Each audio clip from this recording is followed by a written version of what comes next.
क्या वो गलती थी या गलती फिर से दोहराएंगी जगत दीदी? नहीं नहीं, जगत दीदी को तो छोड़ो, क्या वो दूसरी वाली दीदी जो हमारी हैं वो इस गलती को करेंगी? क्योंकि पब्लिक तो चाह रही है, 50-50% मत है कि करो और 50% बोलती है मत करो। अब देखने वाली बात होगी कि लास्ट डिसीजन क्या होगा। Hey everyone, welcome back to my channel Purnima के ब्लॉग। और आप सब कैसे हैं? आई होप आप सब बहुत अच्छे से होंगे। और कल मेरी कोई वीडियोस नहीं आ पाई हैं, उसके लिए सॉरी। आज सुबह की भी वीडियो मैं नहीं डाल पाई क्योंकि आप लोग मेरी आवाज़ सुन के समझ ही गए होंगे। पिछले दिनों मेरी थोड़ी तबीयत ख़राब थी, लेकिन बीच में कुछ अच्छी हो गई थी, लेकिन कल फिर से वही सब थोड़ा सा हो गया रिपीट। और बच्चों के एग्ज़ाम्स भी चल रहे हैं और प्रायोरिटी होती है कि भाई अपने पहले बच्चों के एग्ज़ाम देखे जाए, उसके बाद अपने काम पे फोकस किया जाए। क्योंकि जब आप काम करते हो तो एक ना जैसे आदत सी हो जाती है, तो हम अपने काम को भी बहुत ज़्यादा मिस करते हैं। मैं भी बहुत मिस कर रही थी और मैंने सोचा क्यों ना आज टाइम निकाल के आप लोगों के साथ एक वीडियो बना के शेयर किया जाए और एक अपडेट आपको दिया जाए, क्योंकि वो अपडेट आप लोगों के पास जाना बहुत ज़रूरी थी। तो चलिए आज की वीडियो स्टार्ट करते हैं। आई होप आप लोग को पसंद आएगी, और पसंद आएगी तो लाइक सब्सक्राइब एंड शेयर जरूर कर दीजिएगा। चलिए विदाउट एनी फर्दर डिले आपको अपडेट देते हैं। आज की अपडेट मैं इस बारे में देने वाली हूँ क्योंकि हमारे जो यूट्यूबर्स हैं, आप सबको पता होगा, इनमें 2 बच्चियों का बर्थडे आने वाला है।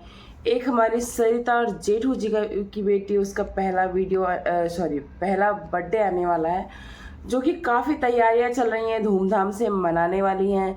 और उन्होंने गेस्ट लिस्ट भी तैयार की है और पब्लिक से पूछा भी है कि किसको बुलाना चाहिए किसको नहीं। और दूसरी तरफ हमारी जगत दीदी हैं, उनकी बेटी का 8th बर्थडे आने वाला है, और वो भी अभी उन्होंने ऐसा कुछ पब्लिक से पूछा नहीं है, क्योंकि उनके साथ जो कुछ हुआ इसके बाद वो काफ़ी मतलब चीज़ें सोच समझ कर करती हैं और सीक्रेटली करने में विश्वास कर रही हैं। क्योंकि भाई मतलब मैं ये नहीं कहूँगी कि वो बहुत सही हैं, गलती तो उनकी थी और गलती उनसे हुई थी, और गलती इधर लप्पू से हुई थी, लेकिन लप्पू अपनी लाइफ बहुत ईजिली मूव ऑन कर गया उस लाइफ को और अच्छे से जीने लगा है। लेकिन इधर जगत दीदी अभी भी उस तरह से नहीं हो पाई हैं, और लोग मिस कर रहे हैं उनके उस रूप को, उनके उस हंसी को, उनके उस कॉन्फिडेंस को, जो कि नॉर्मल सी बात है, मिस करेंगे भी। और उनकी ऑडियंस बहुत प्यार करती है उनको। आज भी बहुत सारी ऑडियंस है जो उनका पक्ष जानना चाहती है, सुनना चाहती है। अब सरिता जी ने पूछा कि मुझे किसको किसको बुलाना चाहिए, तो सरिता जी की ऑडियंस में बहुत सारे लोगों ने क्या सजेस्ट किया है कि आप जगत दीदी को बुलाइए। अब क्यों किया है? क्योंकि आप सबको पता है इन लोग का बॉन्ड बहुत अच्छा था, इनकी फ्रेंडशिप काफ़ी फेमस थी यूट्यूब पे और लोग इनको पसंद करते थे साथ में। और जहाँ तक देखा जाए कि सरिता जी ने काफ़ी सपोर्ट भी किया है इस कंट्रोवर्सी के पहले भी, इस कंट्रोवर्सी के दौरान भी। इस कंट्रोवर्सी के दौरान बहुत चाहते थे सरिता एंड जेठू दोनों लोग कि ये सामने से आए, अपना पक्ष रखे, पब्लिक को संतुष्ट करे, इवन अपना प्लेटफॉर्म भी देने के लिए तैयार थे। जबकि सरिता जी के टाइम में किसी ने उनके साथ कोई सपोर्ट नहीं दिखाया था, ना कोई प्लेटफॉर्म दिया था। उनकी कंट्रोवर्सी के टाइम किसी ने उनका साथ नहीं दिया, फिर भी सरिता जी जेठू जी ने निर्णय लिया था कि मैं अपना प्लेटफॉर्म दूंगा, मैं एक लाइव करूंगा। और जगत दीदी अगर आना चाहे तो अपनी पब्लिक से रूबरू हो सकती, पर जगत दीदी ने कोई ना इंटरेस्ट दिखाया था, ना ही उस बारे में कोई बात की थी। इसके कारण कितनी गालियां सहनी पड़ी थी सरिता जी को, जेठू जी को, कितनी नेगेटिविटी आई थी उनके लिए। लेकिन सब कुछ उन्होंने बहुत अच्छे तरीके से लिया था और बोला था कि सबको ज़िंदगी में एक मौका मिलना चाहिए अपनी चीज़ों को सुधारने का, लाइफ में आगे बढ़ने का, और मुझे भी लगता है मिलना चाहिए। आप लोग को क्या लगता है? आप लोग अपनी राय ज़रूर देना, क्योंकि आप लोग की राय बहुत कीमती है और जनता जनार्दन होती है, जनता जो चाहे वो होना चाहिए। आप लोग क्या चाहते हैं कि इन लोगों को एक होना चाहिए? क्या फिर से वही ग्रुप तैयार होना चाहिए जैसे पहले हुआ करता था? जैसे आरती जी ने, इनके ग्रुप की एक लेडीज थी आरती जी ने, शेयर किया था एक फ़ोटो विमेंस डे पे, उसमें सारी फ्रेंड्स थी, जिसमें जगत दीदी, आरती और मेहना जी, बहुत प्यारी तस्वीर थी, लोग बहुत पसंद करते थे उस ग्रुप को। आप लोग क्या चाहते हो, क्या वो ग्रुप फिर से क्रिएट हो, फिर से एक्टिव हो? क्योंकि लप्पू ने तो अपना अच्छा खासा ग्रुप बना लिया है। अब उस ग्रुप में मुझे कोई खास तो नहीं नजर आया, एक राहुल मम्पी और किट्टो के सिवाय जो लोग थे वो नए ही टाइप के लगे मुझे। लेकिन आप लोग क्या चाहते हो कि जगत दीदी का वो वाला पुराना वाला ग्रुप जिसमें मेहना, सरिता और ये सारे चीज थे, लोग थे, वो फिर से हो जाए? आप लोग को क्या लगता है, सरिता जी को इनको बुलाना चाहिए या फिर इनको सरिता जी को और नीतू को बुलाना चाहिए? और मैं जहाँ तक मुझे लगता है कि नीतू मेहना तो बिल्कुल भी इनके घर नहीं आने वाली हैं, ना ही ये बुलाने वाली हैं। लेकिन जहाँ तक सरिता जी का देखा जाए 50-50 का चीज़ें लग रहा है कि ये ग्रुप फिर से एक साथ हो सकता है और नहीं भी हो सकता है। अब पब्लिक डिमांड है तो हो सकता है। जेठू जी और सरिता जी ने काफ़ी बड़ा दिल पहले भी दिखाया है, इतना सब कुछ झेलने के बाद भी सपोर्ट किया है, तो इतनी निगेटिविटी मिलने के बाद भी क्या ये फिर से वो कदम उठाएंगे इनको बुलाकर?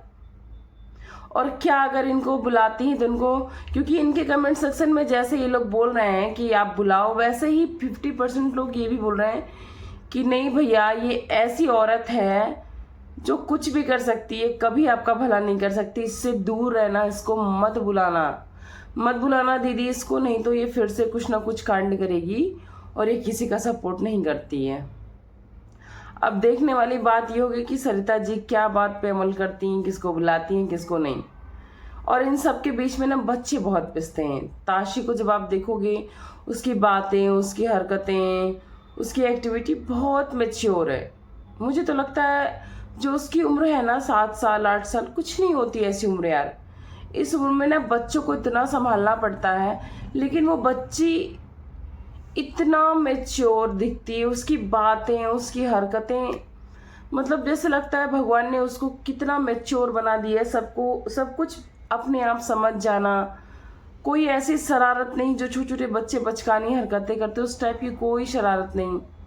एक बार उसने शायद गलती से अपनी छोटी बहन, जो कि उनके मामा मामी की बेटी, कुछ ऐसा कर दिया था, उसकी पिटाई भी पड़ी थी, जिस पर मामी ने उनके काफ़ी सपोर्ट किया था, रोई भी थी उसको पकड़कर। लेकिन उसमें भी मुझे कोई गलती नहीं नजर आई थी, क्योंकि बच्चे हैं, बच्चों के साथ खेलना चाहते हैं, उसके पास कोई छोटा भाई बहन नहीं है, पूरे घर में एक अकेली बच्ची है, इतने बड़ों के बीच में, फिर भी इतनी नॉर्मल है। हमने देखा है कि मतलब इस एज में तो बच्चे को जो शैतानी होता है ना, अलग ही लेवल का होता है, लेकिन वो बच्ची बहुत मैच्योर है। हालांकि अब दीदी काफ़ी टाइम दिखाती हैं कि मैं पढ़ाने जा रही हूँ, ताशी के साथ अपना बॉन्ड शेयर करती हैं, लोगों के काफ़ी ट्रोल करने के बाद अगर ये सच हो रहा है तो काफ़ी अच्छा है कि उसको ज़रूरत है पेरेंट्स की। वो मतलब क्या होता है ना, जब बच्चे अकेले होते हैं, बच्चों को अटेंशन जो चाहिए होती है वो नहीं मिलती, तो या तो बच्चे एक्स्ट्रा मैच्योर हो जाते हैं या तो एक्स्ट्रा बिगड़ जाते हैं। और एक्स्ट्रा मैच्योरिटी भी बचपन में अच्छी नहीं होती और एक्स्ट्रा बिगड़ना भी नहीं। बच्चों को बच्चा ही रहें, बचपना जिए, तो ही उनकी फ्यूचर के लिए अच्छा होता है। तो चलिए, यह छोटा सा वीडियो था। आप लोगों से भी जानना चाहूँगी कि आप लोगों को क्या इच्छा है कि ये ग्रुप फिर से क्रिएट हो, फिर से ये लोग आपस में एक दूसरे के घर आना जाना स्टार्ट करें, ये ग्रुप फिर से बनाना स्टार्ट करें, या फिर जैसे चल रहा है वैसे ही चले। आप लोग अपनी राय जरूर देना। वीडियो को यहीं पे एंड करती हूँ और थैंक्स फॉर वॉचिंग। वीडियो में किसी ब्लॉग पसंद आए तो लाइक, सब्सक्राइब एंड शेयर कर दीजिएगा। Bye bye.